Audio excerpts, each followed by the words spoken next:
받은 전통을 지키라. 아멘.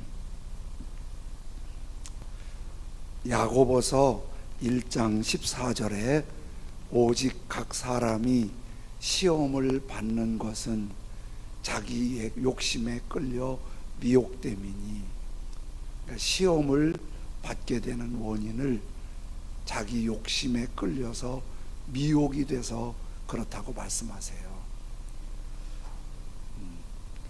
우리가 뭔가 유혹을 받고 미혹을 받을 때 거기에서 믿음이 흔들리게 되고, 그리고 상처와 아픔을 갖게 되는 거지요. 한 기독교 단체에서 그리스도인들을 대상으로 조사를 해봤어요. 설문조사를. 어떤 때 유혹과 시험을 많이 받는가, 어떤 때 우리 그리스도인들이 어떤 때 유혹과 시험을 많이 받는가. 여러분들은 한번 생각해 보세요. 어떤 때 믿음이나 삶에 유혹을 받아요? 어떤 때? 그 조사기관에서 되게 시험 유혹에 많이 노출되는 경우가 이런 경우라고 얘기해요. 한 가지는 돈에 대한 욕심. 돈에 대한 욕심이 부딪혀버리면 굉장히 거칠어지고, 그리고 포기할 수 없는 집착을 하게 되잖아요. 그래서 유혹이 많이 넘어질 수 있다는 거예요. 그런 유혹에 많이 노출되고, 두 번째 경우는 자존심에 손상을 입었을 때, 우리가 이렇게 유혹받고 시험 들고 어려움 당하는 게 특정한 데서만 하는 게 아니에요. 어떤 땐 가정에서 가족들에게, 교회에서 함께 섬기면서, 또 직장 생활하면서 혼자 이럴 수 있는 거예요. 근데 어떤 경우든지 자존심이 손상을 입으면 이게 굉장한 유혹이 된다는 거예요. 세 번째 경우는 이기적인 생각이 자기를 너무 지배하게 되면 유혹이 더 많다는 거예요. 아예 마음을 딱 비워놓으면 유혹이 오지도 않고 거기에 개념치도 않는데, 그 다음 경우가 게으름입니다. 너무 게을러지면 신앙생활도 많이 약해지잖아요. 그리고 또 이런 게, 분노했을 때, 내가 막 분노하면 유혹이 더 많지요. 마음을 잘 가라앉히고 안정이 되고 평안이 있으면 유혹이 그냥 지나가는데, 이런 게 있어요. 그리고 이제 이런 얘기도 해요.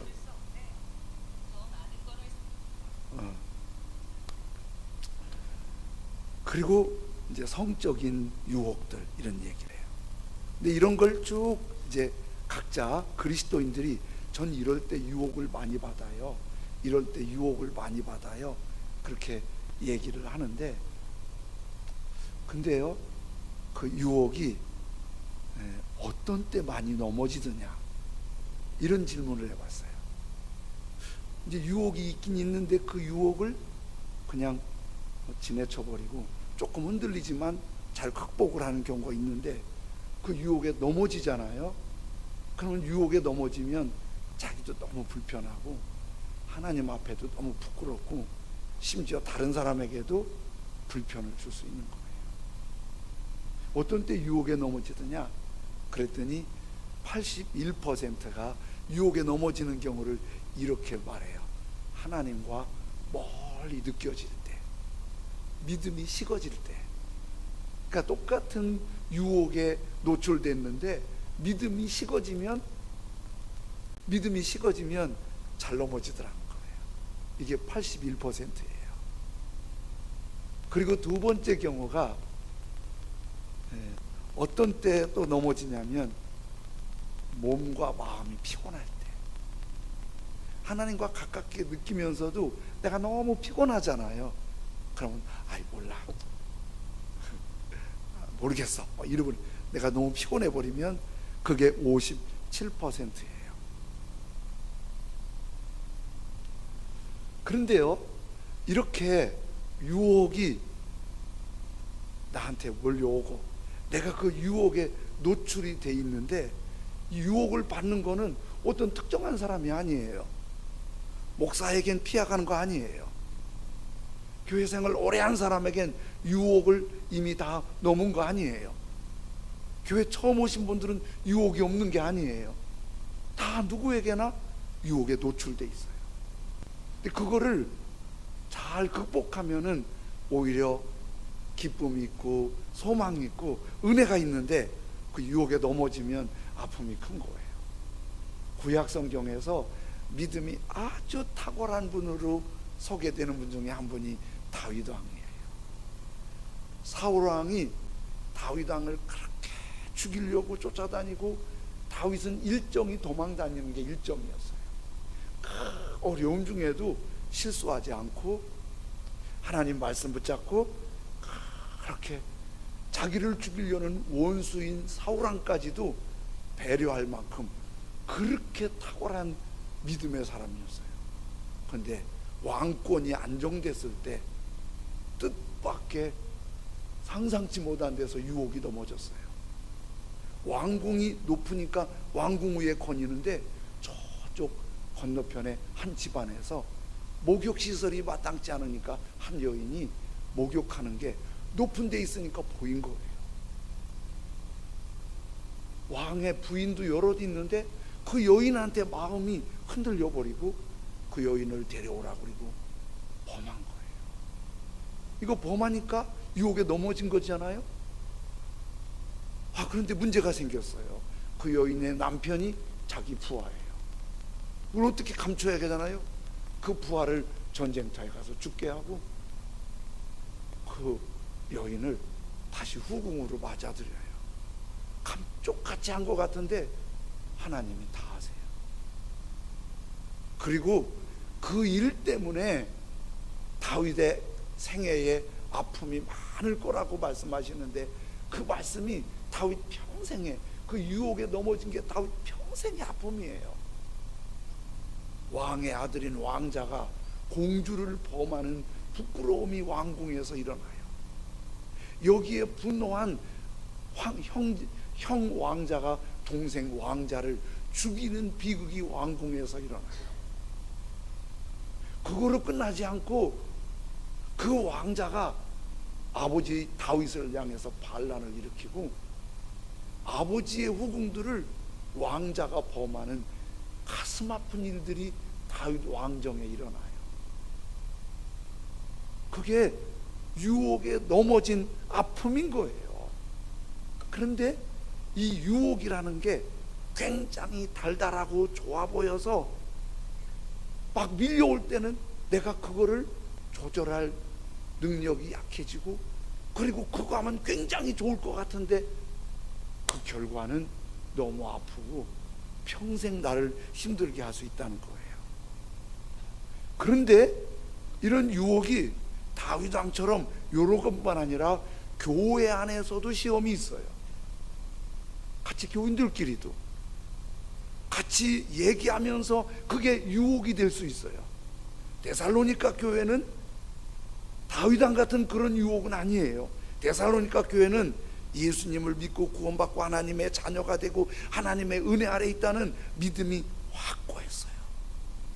그것뿐 아니라 예수님 다시 오시고 예수님 오시면 우리를 회복시킨다는 재림에 대한 믿음도 확고했어요. 정리된 믿음이었어요.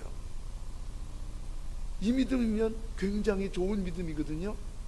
그런데 이렇게 좋은 데살로니가 교회에 이 믿음, 건강한 믿음에 유혹이 온 거예요.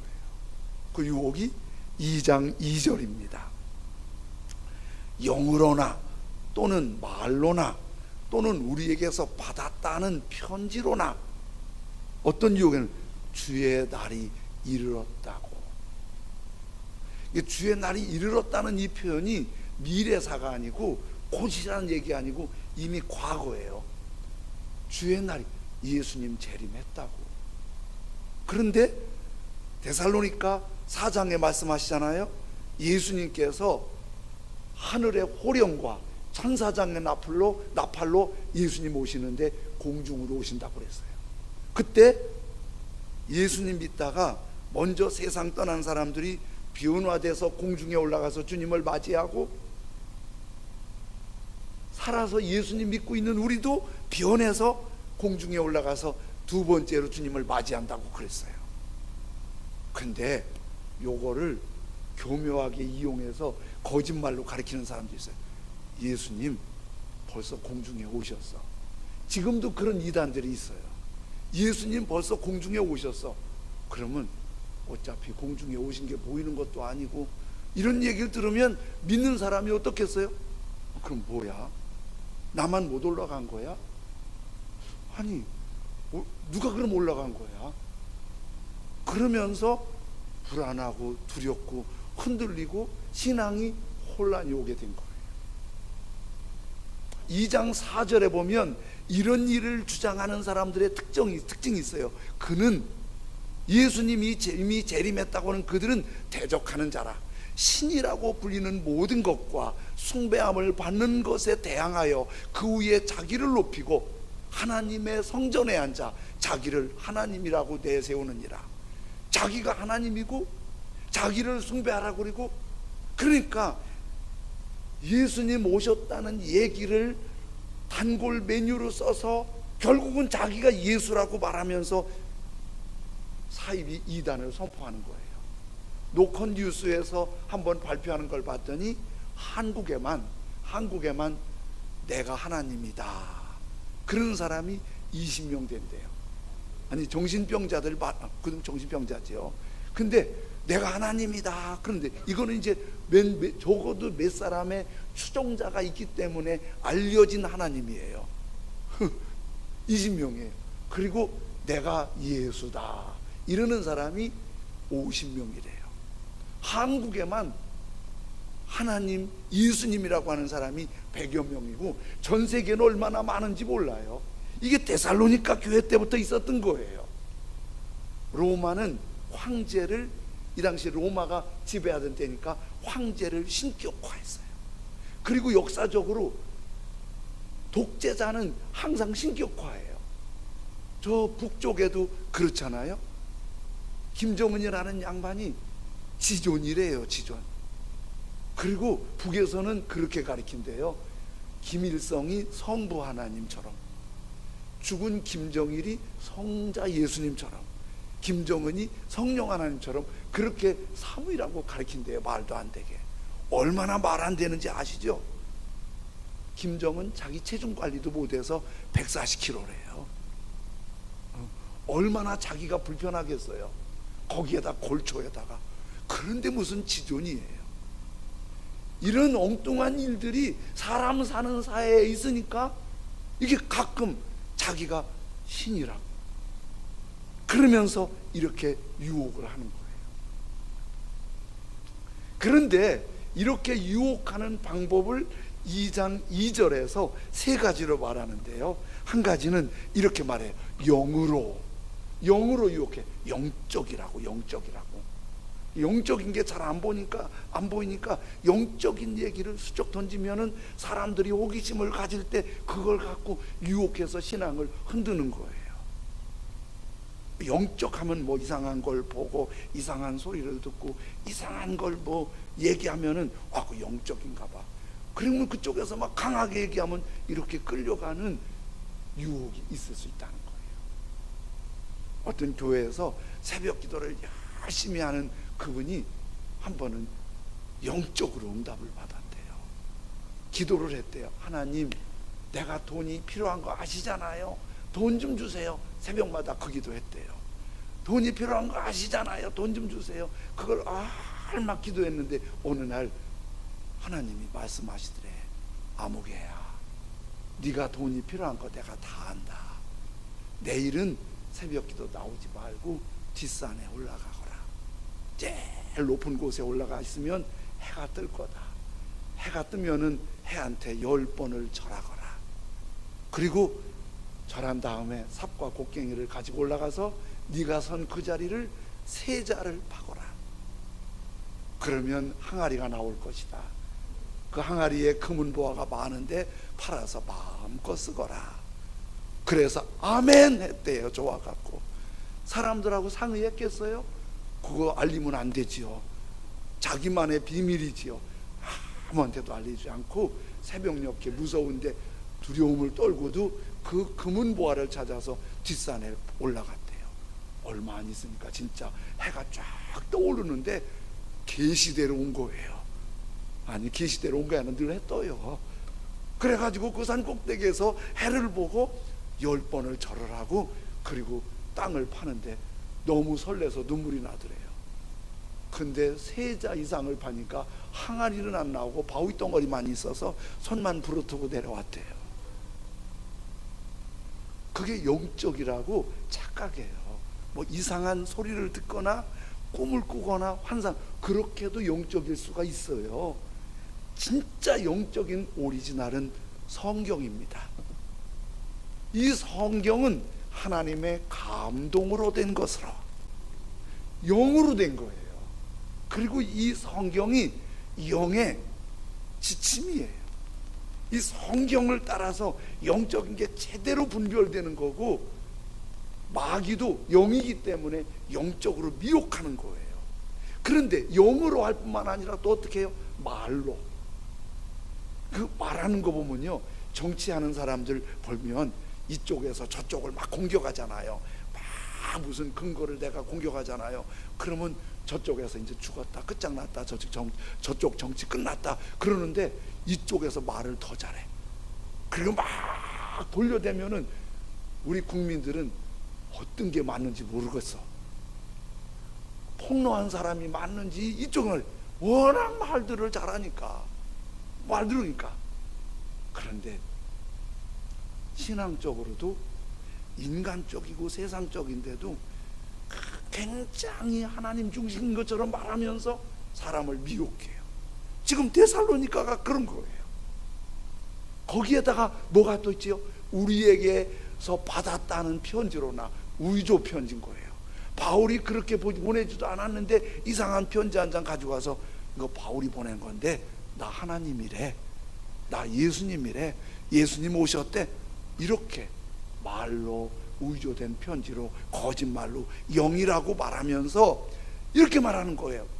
주의 날이 이르렀다고 해서 쉽게 마음이 흔들리거나 두려워하지 말아야 한다는 것이라. 그런데요, 이 말씀을 보면서 이런 생각이 드는 거예요. 그러면 우리 신앙생활 예수님 잘 믿고 예수님 믿고 믿음으로 살고 참 복 있게 살고 싶어서 이렇게 왔는데, 우리의 신앙을 흔드는 이 미혹의 세력이 있으면 이거를 그냥 하나님 다 없앨 수 있을 텐데, 이거 없애면 신앙생활 너무 좋을 텐데 왜 미혹하는 그 괘씸한 그것들을 그 인간이든지 그 마귀든지 어둠의 권세를 놔둬갖고 우리의 신앙이 혼돈하고 상처받고 아프게 하냐고. 하나님과 딱 없애버리지. 그런데 그 미혹의 역사가 있을 수밖에 없는 이유를 말씀하세요. 11절에 이렇게 말씀하세요.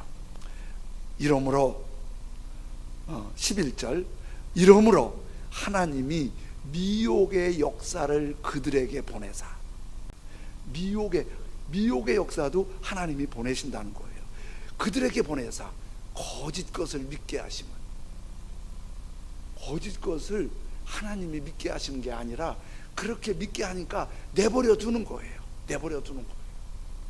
그렇게 말씀을 가르쳐주고 말씀을 읽게 하고 큐티하고 말씀으로 자꾸 거짓 것에 속지 않도록 하는데 자꾸 그걸 믿어요. 그쪽으로 빠져. 그러니까 하나님이 냅둬요.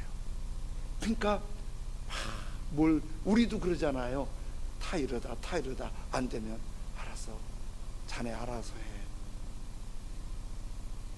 안 된다고 우리가 너 왜 그러냐고 막 두들겨 패보세요. 똑바로 하라고.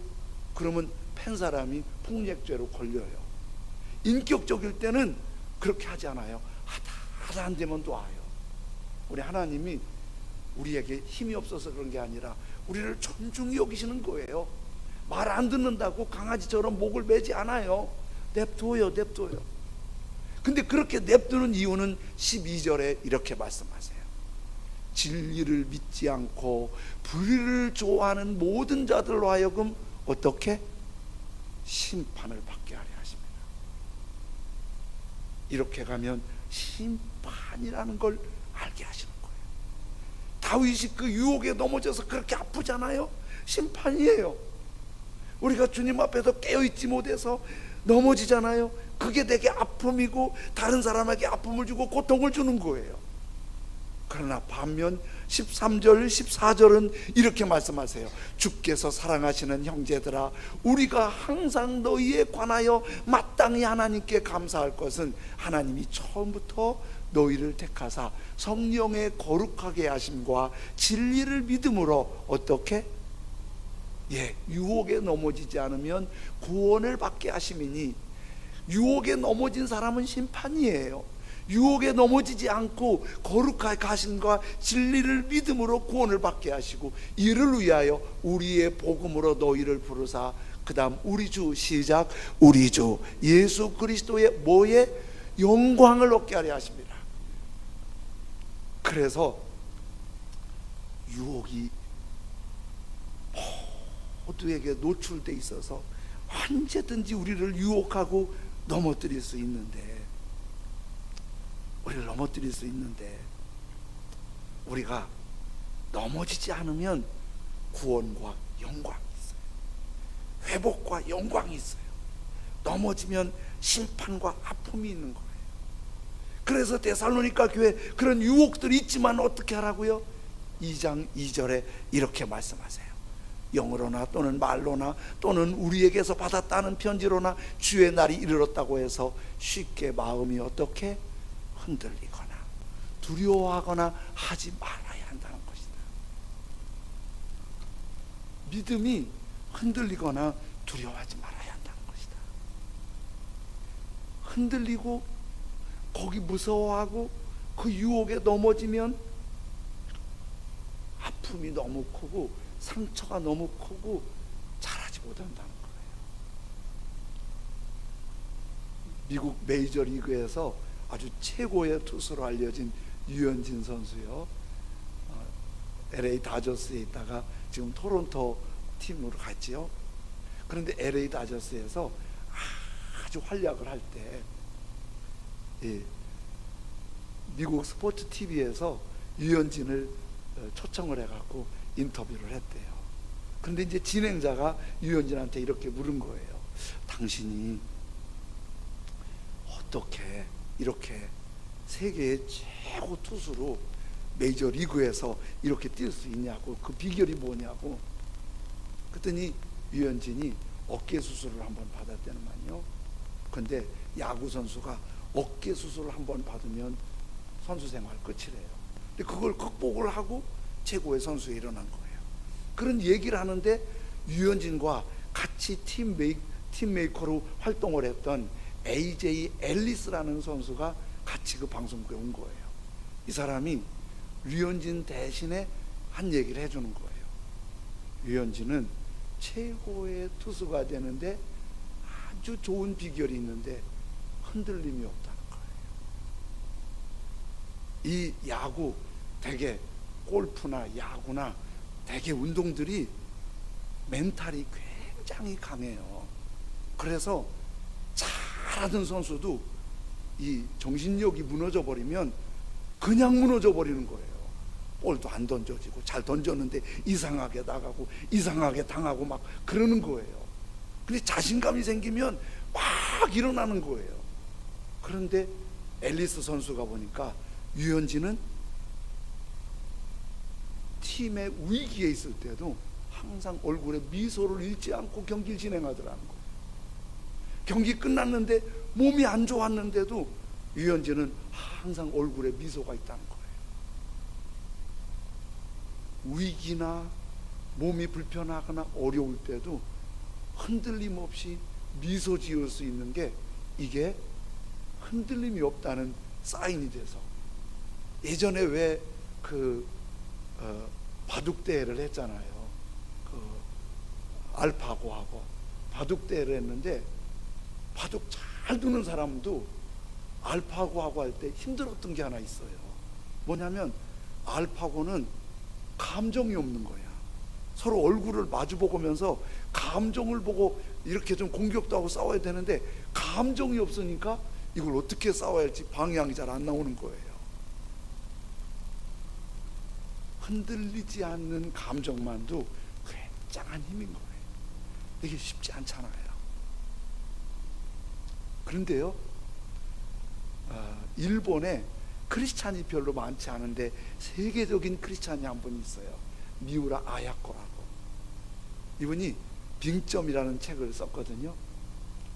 이분이 초등학교 선생님이었는데 2차 세계대전에 주도적인 국가가 일본이라는 것을 알고 미우라 아야코가 너무 마음이 상해서 교사였는데 교사직을 관둬요. 교사를 관둬요. 그리고 뭔가 좀 고민하려고 했는데 이분에게 큰 충격이 와요. 폐결핵 진단을 받아요. 그때만 해도 폐결핵 치료가 상당히 어려울 때였어요. 폐결핵 때문에 고생하다가 예수님 전도받고 예수님을 믿기 시작해요. 13년 동안 폐결핵 투병 생활하고 그리고 빙점이라는 책도 써내고 이렇게 해요. 그런데 이분의 자기 얘기에 이런 얘기가 있어요. 폐결핵으로 그렇게 요양원에서, 결핵 환자 요양원에서 그렇게 힘든 시간을 보낼 때 죽음의 그늘이 밀려올 거 아니에요. 절망이 되고 아무것도 할 수 없고. 근데 이분이 자기 믿음의 비밀을 하나 소개하는데 이렇게 소개하는 거예요. 앞이 절망적이고 너무 힘들고 어려울 때 이분이 이렇게 고백을 했대요. 임마누엘 아멘. 임마누엘 아멘. 임마누엘은 마태복음에 나온 말인데 히브리 말이에요. 우리말로 번역하면 하나님 우리와 함께 계시다. 그러니까 임마누엘 아멘, 이 뜻은 하나님 나와 함께 하십니다. 막 절망적일 때 임마누엘 아멘 그러면 신기하게 마음에 막 힘이 나고 절망이었다가 소망이 생기고 용기가 생기고 마음에 힘이 얻으니까 삶이 일어나는 거예요.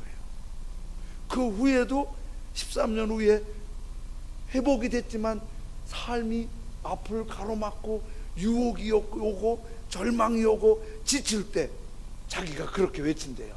임마누엘 아멘, 임마누엘 아멘. 이렇게 하면 그 고백이 자기한테 그렇게 힘이 되고 용기가 된다는 거예요. 우리 한번 해볼까요? 임마누엘 아멘. 예, 한 번만 더 해보시죠. 임마누엘 아멘. 이게 간단한 메시지 같은데 자기에게 회복이 되고 힘이 되고 능력이 되는 강력한 메시지가 되는 거예요. 이 메시지가. 여러분, 오늘 본문 2장 15절에 이렇게 말씀하시고 있어요. 그러므로 형제들아 굳건하게 서서, 유혹이 있지만, 거짓 가르치는 사람들이 있지만은, 미혹이 있지만은, 형제들아 굳건하게 서서 흔들리지 말고 두려워하지 말고 굳건하게 서서 말로나 우리의 편지로 가르침을 받은 전통을 지키라. 이게 뭘 말하죠? 말로나 가르침, 성경이에요. 하나님의 말씀을 내 마음에 깊이 되새기고 읊조리며 이 말씀으로 흔들리지 마라. 두려워하지 마라. 말씀으로 흔들리지 말고 두려워하지 마라. 이렇게 주일날 오전에 오셔서 예배 드리시잖아요. 그런데 이 예배 한번 드렸기 때문에 믿음 생활 한다고 말하기는 아쉬운 게 너무 많아요. 왜냐하면 우리를 유혹하고 우리를 흔들고 우리를 넘어뜨리려는 인간적이고 세상적인 공격이 얼마나 많은지 몰라요. TV를 봐도 유튜브를 봐도 그 모든 것들이 얼마나 우리의 믿음과 상관없는 인간적이고 마귀적이고 세상적인 그런 얘기들로 우리에게 얼마나 공격해 오는지 몰라요. 그런데 주일 한번 예배 드렸으니까 나 믿음 지킬 거야. 안 돼요. 매일 1시간 주님과 함께, 적어도 이게 지금 운동하는 게 뭐죠? 매일 적어도 1시간은 찬송하고 성경을 읽고 큐티하고 기도하고 감사일기 쓰면서 계속 나를 주님께 뿌리 내리게 하지 않으면 한없이 밀려오는 유혹과 어둠 앞에 든든히 서 있기가 어려운 거예요. 저는 요즘 산책을 좀 많이 하거든요. 산책하면서 나무들을 보면은 나무 뿌리가요 얼마나 힘들게 뻗어 있나 몰라요.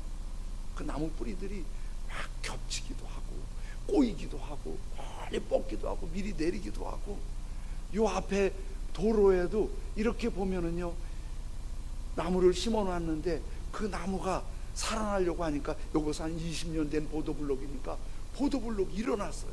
뿌리 때문에. 그렇게 뿌리가 막 내려지는 게 왜일까요?